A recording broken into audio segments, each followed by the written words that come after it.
I'm Anissa Naue from RT headquarters. Today, pulling out heavy weapons from Ukraine. The State Department flatters RT once again, and Chicago police say black sites? What black sites? You're in the now.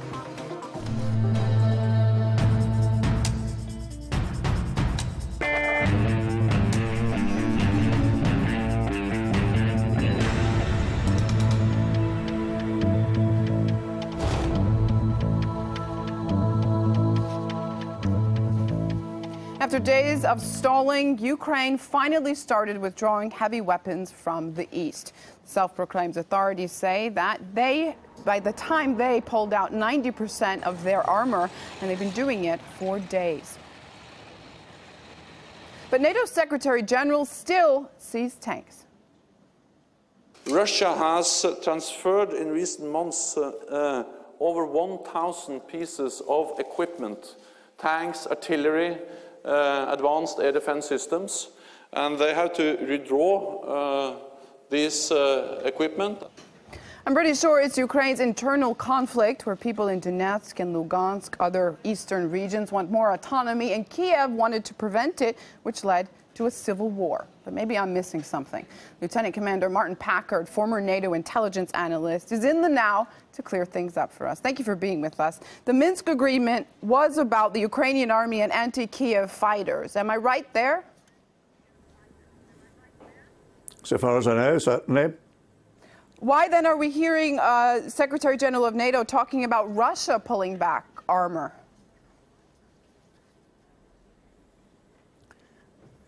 This isn't my knowledge of current events in Ukraine is not too brilliant. My better knowledge is to do with what led up to this situation now, and a very strong feeling that this was avoidable. Fair enough. How was this avoidable? Well, I worked in and with Russia from 1986 to 1991, and there was an extremely strong wish, as far as I could understand at that time, to achieve a closer relationship with Europe, a gradual linkage with Europe, and I was asked to help in that process. The US saw that as something that was dangerous for their long-term economic interests. And the danger was just as much in Europe tying up with Russia as it was with Russia tying up with Europe. Are you saying that the United States the US did everything in... Are you saying that the United States convinced Europe that Russia was an economic threat? No, I'm saying that the United States saw or imagine that Russia, a democratic Russia, which I was told was what was on the cards for 1991, if that democratic Russia tied up with Europe, that would present a long-term economic threat to the United States. And that was how Washington saw it, and that triggered Washington's very virulent opposal to this opposition to this process of Russia moving away from its old history from 1986 onwards into 1991, when it had expected to have a much closer tie-up with Europe. And that was very much blocked and thwarted, I think, by Washington. Do you think there was a specific event, a specific policy that turned it all around?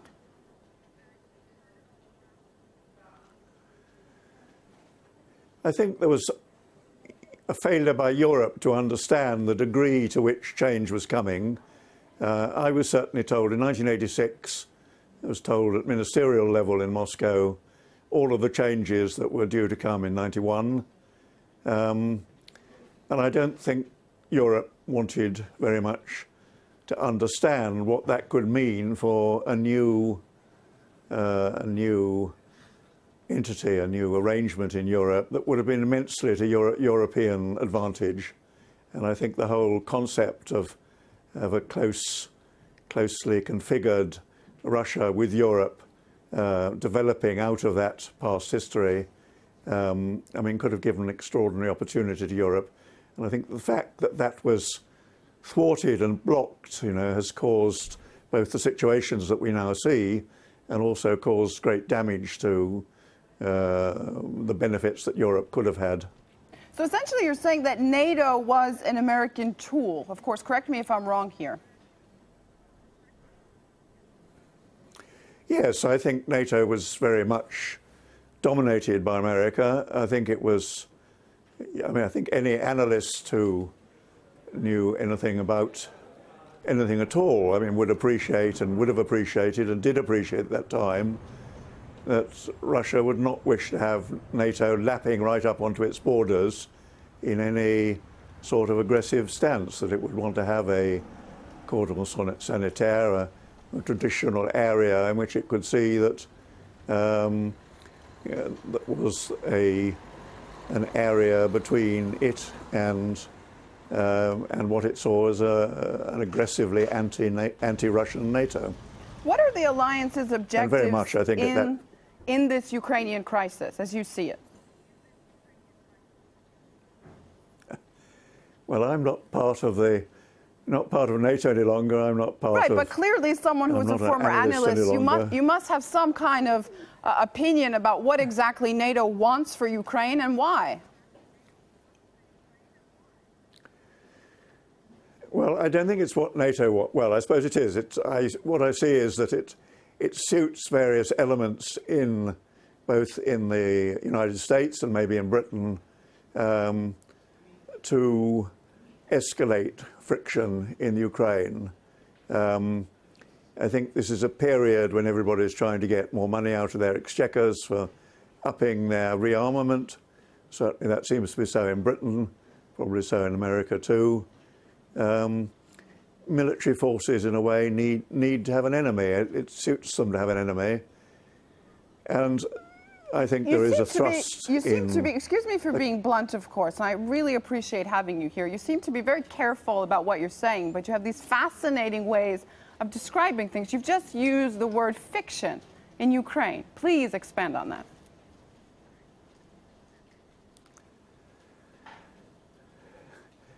Yes, I'm trying to be careful simply because my knowledge of the intricacies of Ukraine are extremely limited. What I addressed my letter to The Guardian about was the fact that I think all of this current situation of friction, this current situation of demonization of Russia and demonization of Mr. Putin, could have been avoided if proper decisions had been taken in the 1980s. Was Ukraine mentioned in the 1980s when you were working as a NATO intelligence officer? Well, in fact, my time as a NATO intelligence officer goes back much further than that. That was in the 1960s. In the 1980s, I was simply working as a businessman in Russia. Right. So my question to you is, was NATO eyeing Ukraine back in the 1980s?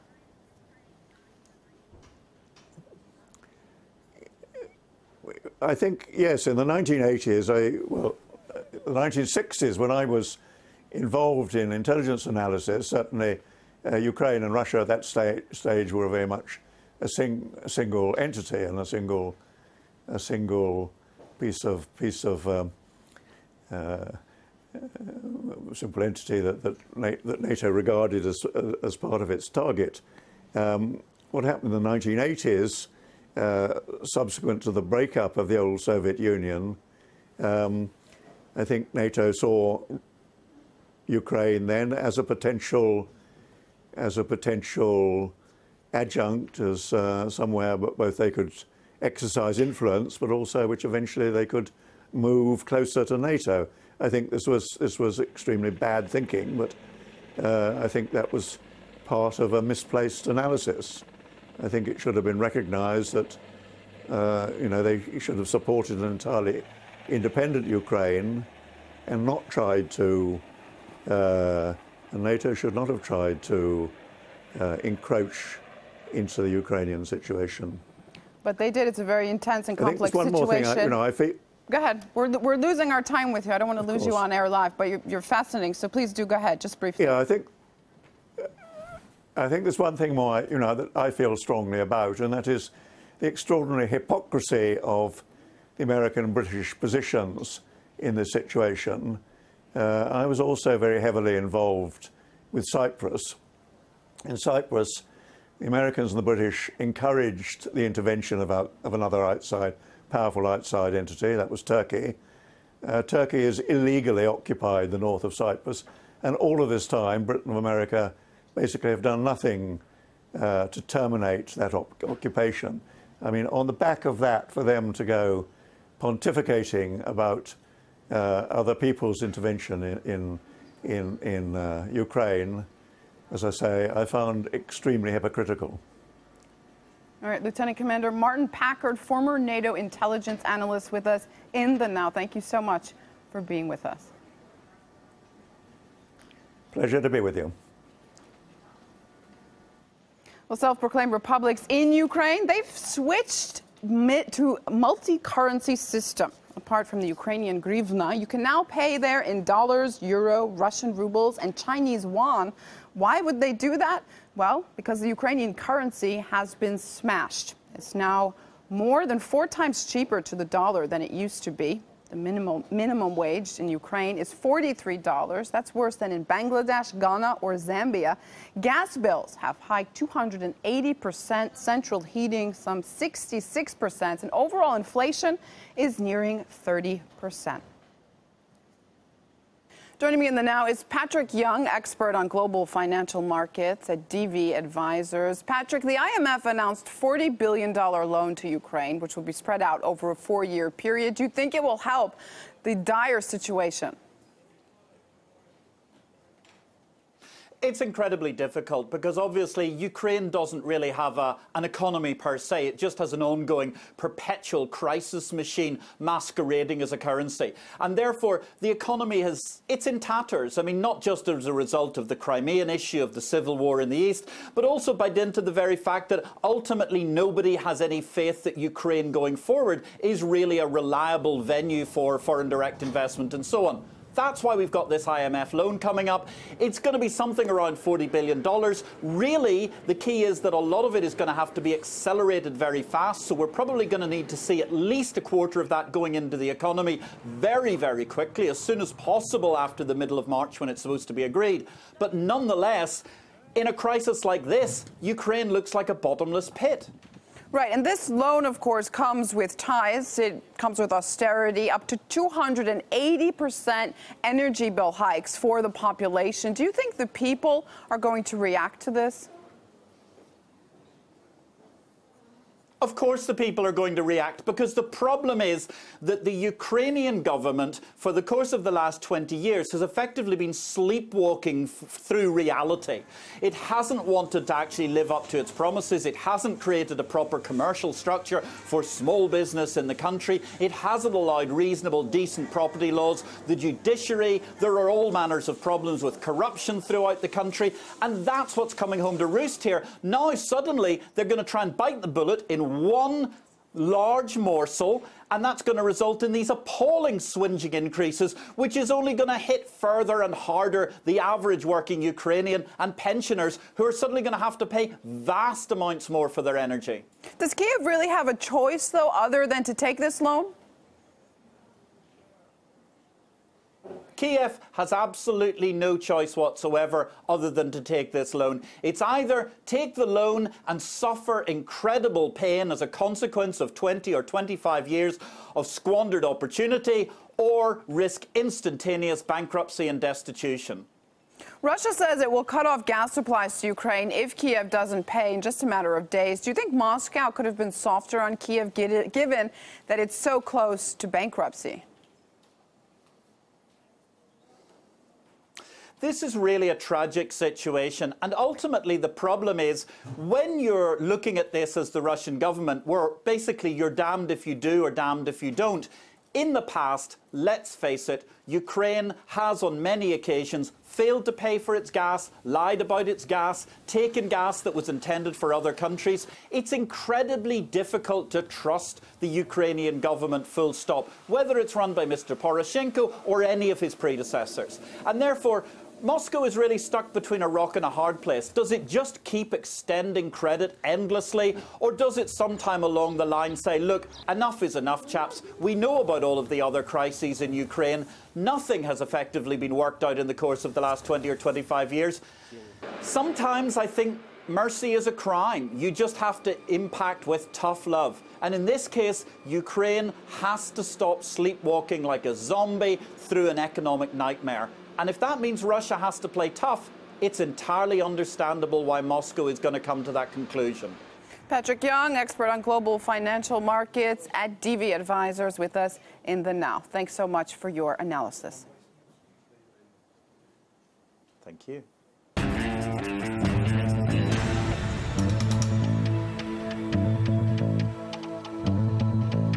John Kerry, stop flattering us. By us, I mean RT. The Secretary of State is complaining the American media are losing the battle for international audiences. Speaking at a House committee meeting, he begged for more funding. You're investing $5 million, as announced by the president, in public relations. We have failed. We have lost this war, and I don't get it. I'd love to get a briefing and understand why we're losing this public relations. Well, I want to give you, I mean, I really want to engage in that discussion with everybody. Russia Today can be heard in English. Do we have an equivalent that can be heard in Russian? That's a pretty expensive proposition. They're spending huge amounts of money with you know, speaking languages that other people understand and putting out information that other people understand in other countries around them. And we're not. You're not? Besides the mainstream media, who are backed by your corporate supporters and have a hold on almost all outlets, I'm talking hundreds of billions of dollars, you have the Voice of America, which has been broadcasting in Russian since 1947, plus other government media projects under the U.S. Broadcasting Board of Directors. Is this about money? RT, which is a government-funded channel, we don't hide that or our budget. This year, it's about $220 million. U.S. Broadcasting Board of Directors has a budget of over $700 million. You do the math. This isn't about money, Mr. Secretary. It's about people, the audience. They see through the propaganda. So you can call us what you want, but the people want to hear about the trillions spent on Iraq and Afghanistan, about dictators, traitors, and axis of evils you create, about civilians you kill with drones and the soldiers you forget, and wars started again and again to uphold a military-industrial complex you defend, all to keep a grip on global power.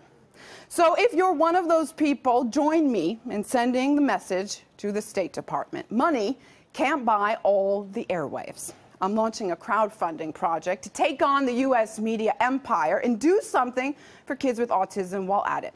The money will go to the Our Sunny World Foundation, a partner of Autism Europe. Check in the Now social media sites for details.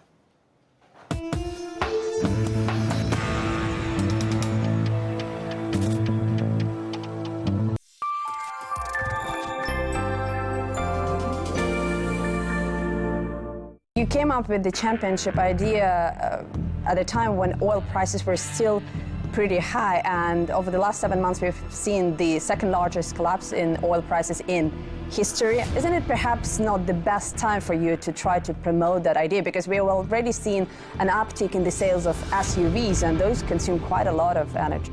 Everybody needs to take responsibility for the environment. The oil age will not finish because we ran out of oil. The Stone Age didn't finish because they ran out of stones.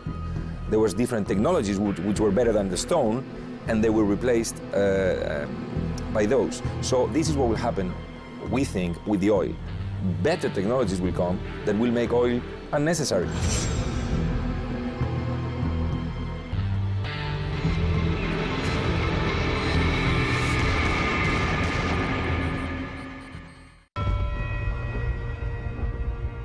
I'm a fighter.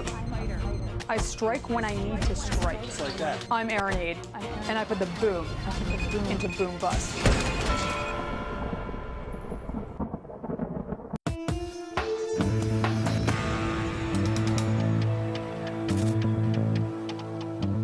A CIA-like black site inside the United States. Sounds dark, but this building in Chicago is known as Homan Square.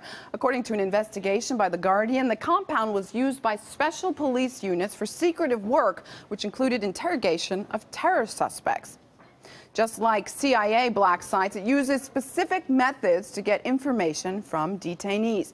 It's been alleged that some people, some of those held, were as young as 15 years old, held for hours without legal consent. Their arms and legs shackled, prisoners beaten by police officers, prevented from making phone calls, and attorneys denied access to the facility. The arrestees are also kept out of official booking databases. Well, The Guardian says they were denied access to the secret facility. Chicago police deny the accusations. The facility is not even secret, they say. All documents and files are in place, and it's not used to violate suspects' rights. Former CIA officer Jack Rice is in the now with us. Jack, have you ever heard of Homan Square and this facility? Well, I have heard of it. I don't have any personal knowledge of it. But I have to tell you, I've had experience and I've heard from others around the country that things like this can happen in the United States. And that is one of the disturbing stories that's out there that's tied to this. The Chicago police say that it's no different from any other police facility. Why would The Guardian essentially push a sort of made-up story? Well, and again, I can't put motivations behind anybody here, but here's what I can tell you in terms of personal experience. One of the problems that happens with criminal cases, and I can say this not just as a former CIA case officer, which I am, I'm a criminal defense attorney, and I'm also a former prosecuting attorney. I've been on both sides of the criminal justice system in the United States, and I was in a courtroom just today, and I will be in a courtroom as soon as I get done with this interview. What I've seen regularly is what will happen is that police departments will regularly shift people around. So sometimes it's actually hard to find my clients. It's hard to find people who are charged with crimes. And the real problem with that is that according to the US Constitution, the 5th and 6th Amendments give anybody who's charged or even being held the right to have access to their attorneys. And so when they do this, they're actually violating it. But what they claim frequently is that, well, they didn't realize the attorney was looking for them. I've seen this before. I've experienced it myself. Do you think it's possible that other sort of sites like this will be revealed across the U.S.? Of course. I mean, what we find frequently is there are other places that people can be interrogated. These are other facilities. Are they available? They are if you can find them. Part of the problem is this. I mean, imagine it under these circumstances. Somebody gets picked up on the street, whether it's in Chicago, Minneapolis, Miami, San Diego. The problem is they simply disappear. We know that somebody from the Chicago Police Department, the San Diego Police Department has picked them up. So what do? You call the local precinct. Do we have him? No, we don't. You call a different precinct. Do you have him? No, we don't. You call back the family and say, are you sure it was this police department? And you go around and around and around because nobody is basically taking responsibility and saying, we have this man or this woman. And so you chase that. While you're chasing it for hours and hours trying to figure out where they are, that person is likely sitting in an interrogation room with 2 or more police officers who are basically trying to get them to convince them to admit to something that the police think that he did, whether he did it or not. But the allegations here are about terror suspects. Well, the problem is this actually makes it worse. Because what you're finding in the United States is you're seeing a militarization of the police departments in the U.S. I can simply take you to Denver. I can take you to St. Paul. I can take you to New York. You'll see that they dress differently. The kind of equipment they're carrying is different. It's very military-esque. I spent a lot of time as a reporter and a former CIA officer in Iraq, Afghanistan, throughout Africa. And what you're seeing is after 9/11, a more of a militarization approach. Now, you add the terrorism suspect aspect to this, it drives police departments to be even more aggressive. It drives them to actually treat people frequently differently than they might have otherwise. And we have seen this again and again, not just in New York and LA, but across sort of the heartland of the United States. So that doesn't shock me at all. Former CIA officer Jack Rice with us in the now from the U.S. Thanks so much. Thank you.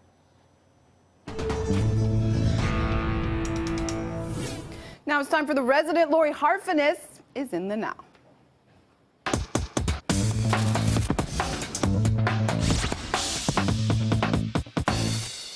Did you know that former mayor of New York City, Rudy Giuliani, the guy they call America's mayor because he led during the 9/11 attacks, was speaking at a dinner for Republicans recently when he said, "I do not believe that the president loves America. He doesn't love you and he doesn't love me. He wasn't brought up the way you were brought up, and I was brought up through love of this country." That's blasphemous for Giuliani to say. You can't say someone doesn't love their country in America. That's as bad as it gets. Believe me, I know. The backlash was huge. News outlets and politicians pounced. It got so bad that Press Secretary Josh Earnest had this to say. I think really the only thing that I feel is I feel sorry for Rudy Giuliani today. Giuliani had to defend himself, so he went on Fox News and said this. That the president, in his comments, if we look at all of his rhetoric, has not displayed the kind of love of America, the kind of love of American exceptionalism that other American presidents have displayed. That he has gone abroad and criticized us over and over again, apologized for us. Every time he does it, it embarrasses me. Yes, it is so embarrassing to apologize. We're exceptional Americans. We don't do that. At least not in Giuliani's variation of America. So stupid. Saying someone doesn't love America is a cardinal sin. Talk about embarrassing, Giuliani. I'm the resident, and now you're in the know.